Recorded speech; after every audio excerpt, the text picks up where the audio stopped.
everybody. Welcome back to another episode of Zombie Dance Party, Season number 2. This is episode number 12, and I am your host, Hive Tyrant 424. Short introduction today, guys, because I got a little bit to show you, and the first thing I'm showing you is, as the title said, Hive's Revenge. I'm back in the POI, that hardware store that killed me, 3 times? And, of course, I find a zombie bear as I'm coming up to the POI. I have a mission to come in here. That's why I'm here. I've got a few levels of the deep cuts, and I've got the machete, of course. Okay, you're going to expose your ribcage to me. I'm going to stick a knife in it, buddy. So I'm better prepared for this POI now. And I felt that this episode would be a good way of showing you the difference between a hunting knife at lower levels and the machete at higher levels in the same location. Now, of course, the zombie that normally hides behind this desk isn't there, and neither is the one around this corner. So, I have to admit, I was a little wondering as to why there are no zombies here. Strange. Get a couple of books. One that I didn't know, one that I did. 50-50. That's not bad. And as usual, there is a safe here.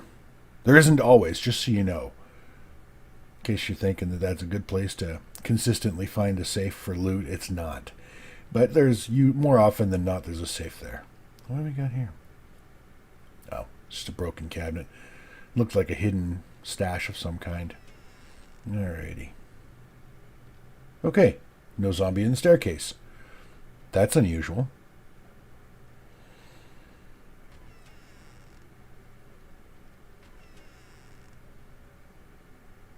I hope this place isn't, completely empty. This is just a fetch quest to find a barrier, or the supply. Oh, hey, there we go. There's a friend.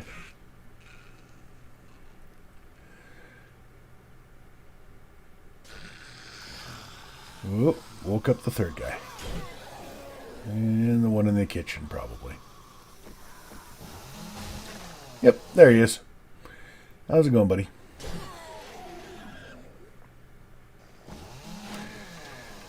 Tell you, the chainsaw and the auger make going through these POIs so much faster. I'm not going to loot until I'm finished clearing all the zombies because I don't want to run out of stamina because I'm over encumbered. So, there's our sleeper in the corner. And normally I'd bust that bale of cobblestone up with my shovel to stealthily shoot that one in the head, but unfortunately that is a downside to having the auger, as I no longer carry the shovel. So I can't quietly do it. I'll wake him up with the auger, so. See if I can sneak around the corner here. I have put some points into stealth, so. Uh-oh. All right. Hey, a couple of cheerleaders. Skater punk. Must be a high school hangout. Look at the difference. With the machete and the perks into deep cuts, and, I've increased my agility some. These guys are just falling like leaves. It's beautiful. I'm not going to loot this place right now, but I am going to make it a lot easier to get in there to get the cobblestone and stuff once I'm done.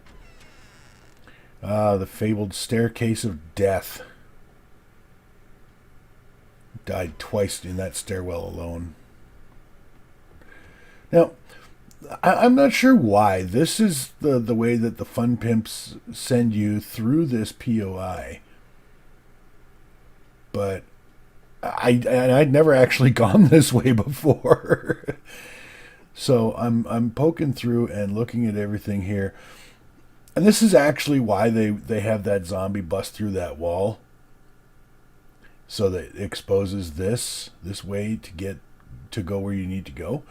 But there's nothing here. Look, you go around the corner on the outside on the pipe, then you climb up this ladder, and then you're right here in the stairwell where I just cross over with the block. That's kind of dumb. Okay, anyway, we're on the roof. Ooh, an irradiated cheerleader. hit her twice, 3, 4 shots with the machete for an irradiated cheerleader. Not bad. Oh, constable responsible.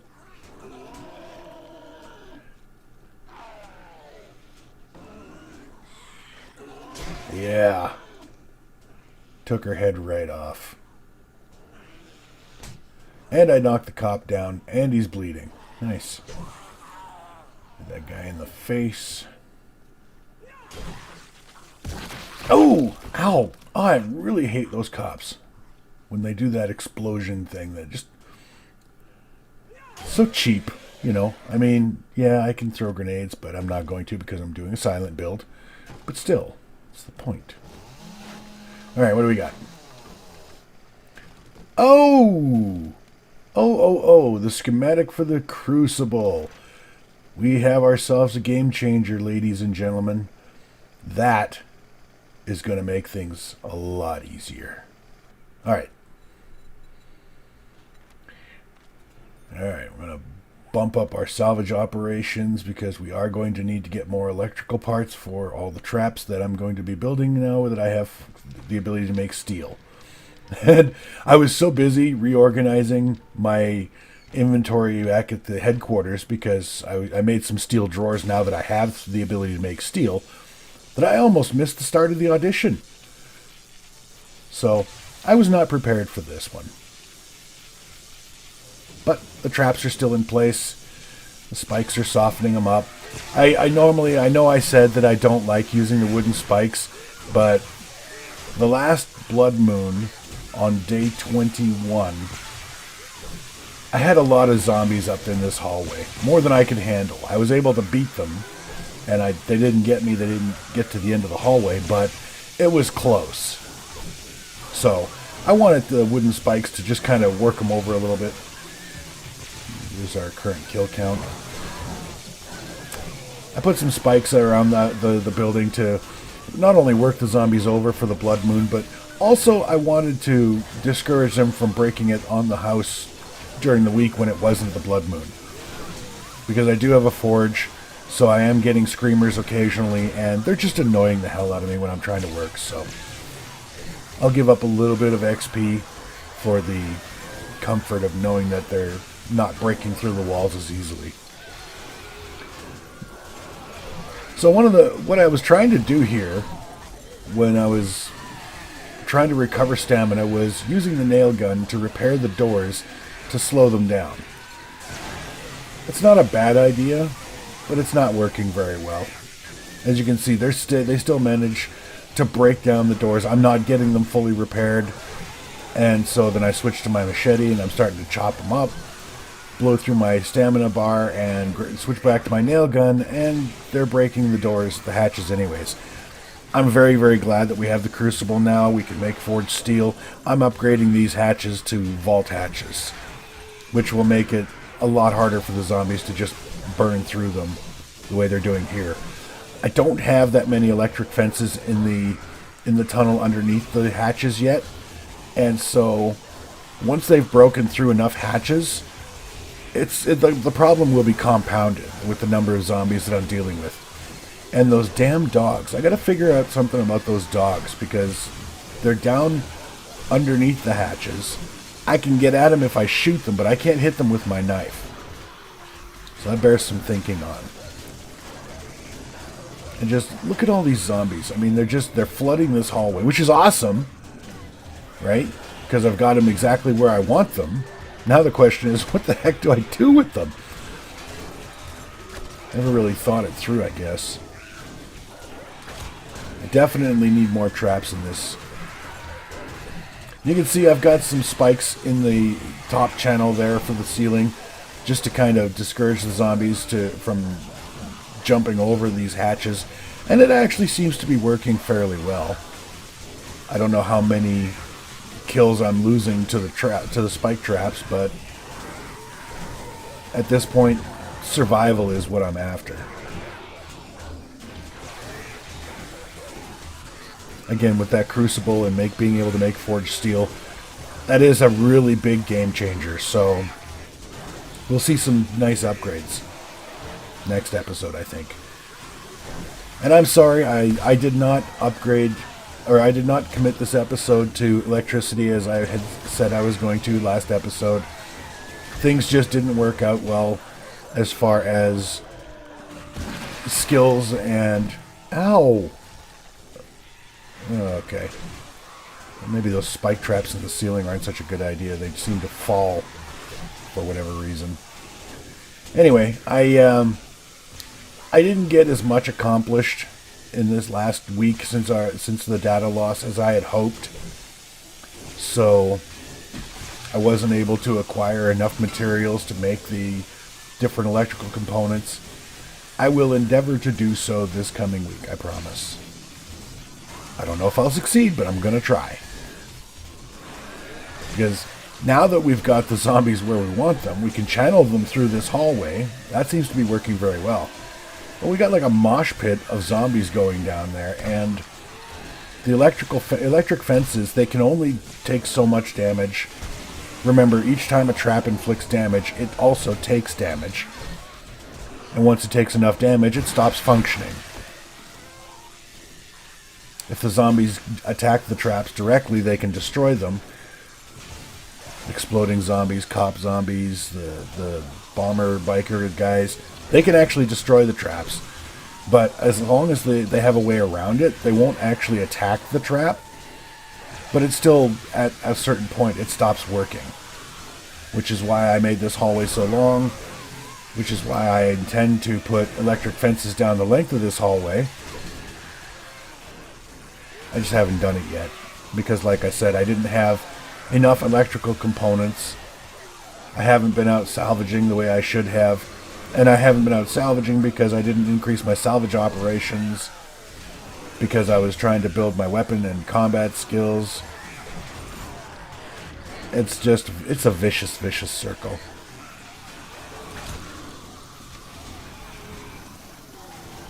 I think 7 Days to Die is all about balance. You need to balance your construction and your combat and your salvage operations. And I know that I tend to... Oh, look at that. Exploding cop actually helped us there. Thanks, dude. I know I tend to tunnel vision. It's a character flaw that I'm working on. But I get focused on doing one thing or performing a particular task or set on a particular goal. And I usually end up pursuing that goal to the exclusion of all other activity. And you can't really do that in 7 Days to Die. You have to balance things out some. Unless you're playing multiplayer. The one thing I do like about playing multiplayer is... Oh, another exploding cop kind of helped clear things out. One of the things that I do like about playing multiplayer is it allows you to specialize a lot earlier on. In single player, you're pretty much, I think until you're about level 60, maybe level 70, you have to focus very, very much on what it is, the build that you're trying to build. I think. It's just my opinion. After that point, when you're at this point where you can survive most zombies, most zombie mobs, the wandering hordes, then you can specialize in something else, or you can, really focus on a particular aspect of the game that you enjoy most. But until then, yeah, you have to knuckle down. I haven't. I've spread everything out, and in multiplayer, typically when I'm working co-op with somebody, I'm the base builder. I'm the miner. I don't generally go out scavenging, looking through POIs, doing jobs other than the buried supply jobs, stuff like that. I'm not an active zombie hunter. Kind of makes me wonder if I could do a single player game where I didn't actually use weapons or any combat skills, just traps, turrets.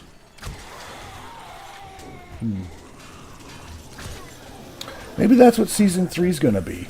I'm thinking that that's what I'm going to do. I'm not going to use any guns, bows, knives, clubs, or anything like that. I'm strictly going to be a tool guy. Yeah. Let's go with that. Yeah, these zombies are starting to push me further back. I have to upgrade the hallway. I'm doing really good damage with the machete, but I only have so much stamina. That's another mistake that I've made in my build so far, is I haven't invested any fortitude points, or many at any rate. I don't remember what my fortitude is at, but I know it's not very much. And fortitude is what gives you your hit points and your stamina. You can see that I have, my max is 146. You start out at a max of 100, so I have increased. I think it goes up 1 for every level. So I'm level 46, I think, in this play, or so far at day 28/29. So you get minimal increases just by default. But if you spend points in fortitude, that number goes up a lot. And I should be, if you're building a melee build, fortitude is definitely an important attribute to build. And if I were playing in multiplayer, where I was playing, you know, the typical industrialist that I usually play, then I would have somebody else in this hallway. They would be using guns most likely, but let's say that, you know, somebody was playing a melee build like the Brawler. They would be in this hallway killing zombies. Uh-oh, I'm almost at the end of my rope here. Running out of hatches, guys.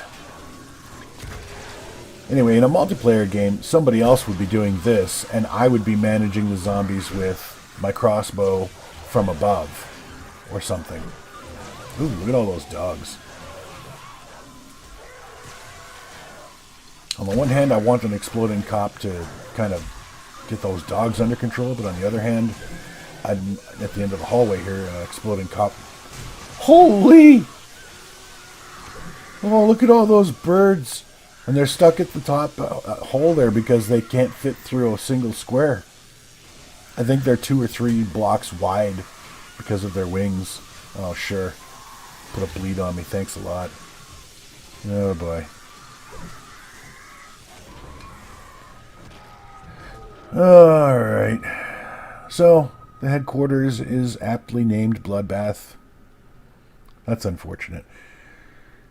But the good news is that when you respawn on a blood moon after the zombies kill you, they resume normal behavior. Now, they resume normal behavior unless you attack a zombie. If you damage a zombie at all, they resume blood moon behavior. So we gotta be careful. We're just gonna be quiet, ride out the rest of the evening. They have done a considerable amount of damage. As you can see, they got almost to the end of the hallway with the hatches. I have very few hatches left. Again, they're just crappy iron hatches. I wasn't expecting them to last very long, but I had hoped they'd make it through the night. You know. Oh, crap.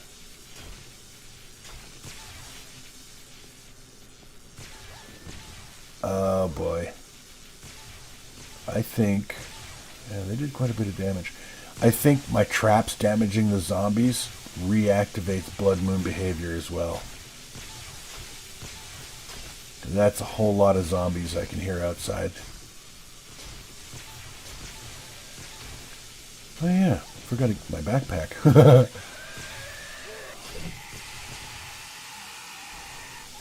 Yep. Here we go. Alright. This is not going to go well. Hey Patty, how's it going? Martha?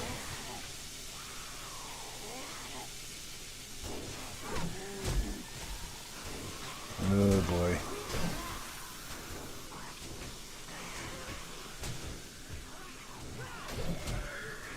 Oh, seriously? Another bleed?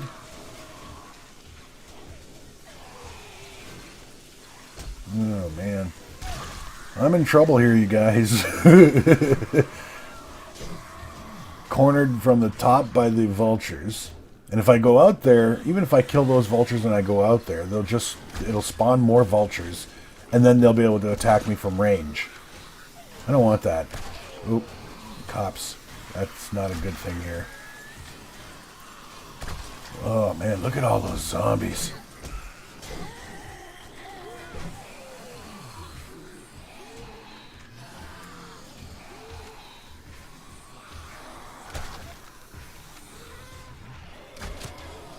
The nice thing about bad things like this happening in the game is you can see clearly where you need to improve your base defenses. They're not getting into my headquarters, so they're not damaging my storage or my work benches or anything like that. I have them channeled in a very specific place, which is awesome, because it allows me to focus my fire and focus my attention. If I was using guns, this would not be happening at all. But anyway, they're all coming to where I want them to be, and they're staying out of the places I don't want them, which is really good. So now I just need to figure out how to make this hallway stronger and more lethal. Ow. Ah, son of a bad word. I need to figure out how to make that hallway more lethal. If I can do that, then I'll be back in control of the auditions here. This is out of control. I've lost the strength. Oh, hello. Where the hell did you come from? Oh, the door was open. I left the door open? Wow. Amateur hour.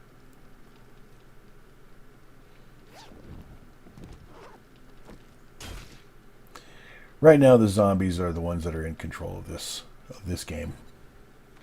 Oh, crap.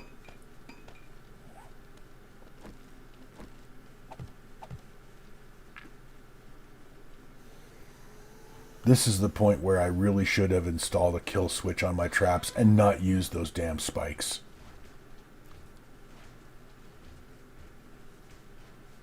See, now they can't get to me. So now they're going to start breaking up the headquarters. I got to get out of here. I got to kite them away from the base.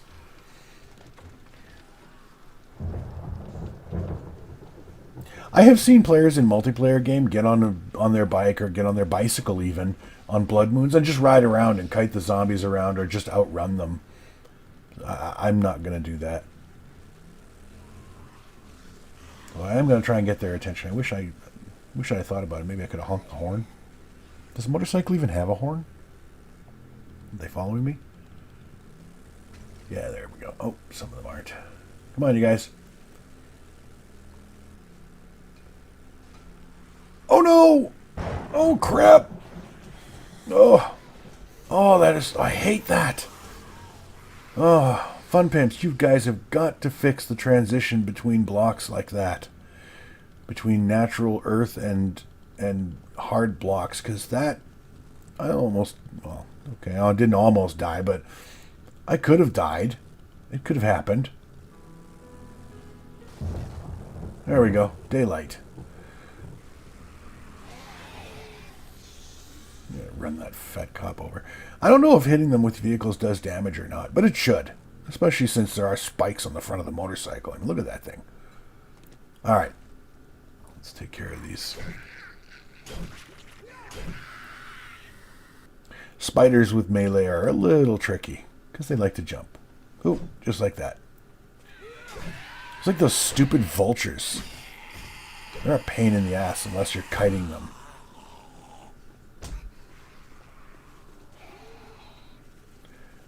Still got a few ferals. Not all the zombies are runners, but there's still several that are. That's alright. I got the health. Come on, girls. There's one down. Yeah, she's bleeding. I love it when they chop their heads off. Now remember, deep cuts does slow the zombies down, so that enables you to back up and kite them as you continue to slice at them. Alright guys, that's all the time I have for this episode. I'm going to say we need to do some serious work in the bloodbath in order to take control back from the zombies. Right now this is their game, this is their world. I'm just living in it. Not well. And I don't like that. So, upgrades coming. Let's look at some electricity and some other traps. I'll see you guys next episode. Thanks for watching. Don't forget to hit that like and subscribe button if you want to be updated with new episodes.